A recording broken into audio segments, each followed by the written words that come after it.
माजी महापौर मनोहर सपाटे विनयभंग प्रकरणी अटकपूर्व जामिनासाठी दाखल केलेल्या अर्जावर सोमवारी सरकार पक्षाच्या वतीने न्यायालयात म्हणणे दाखल केले। सपाटेच्या जवळच्या नातेवाईकाने पोलीस आयुक्तांना तक्रार दिली होती। यात सपाटे हा एका विधवा महिलेवर अत्याचार करत होता असे त्यात नमूद आहे। ही तक्रार फिर्यादीच्या वकिलांनी कोर्टात सादर केले। दरम्यान या प्रकरणी बुधवारी 9 जुलै रोजी अतिरिक्त सत्र न्यायाधीश केंद्रे यांच्या न्यायालयात दोन्ही पक्षांचा युक्तिवाद होणार आहे। शहरातील शिवपार्वती लॉजवर राहणाऱ्या विवाहितेचा विनयभंग केल्याप्रकरणी फौजा चौडी पोलीस ठाण्यात सपाटे विरुद्ध गुन्हा दाखल झाला आहे।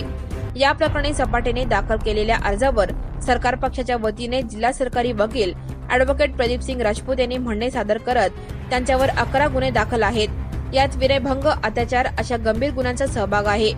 शिवाय तो सराईत गुन्हेगार आहे, यामुळे त्याला जामीन देऊ नये असे म्हणत त्याच्या जामिनाला तीव्र विरोध दर्शविला।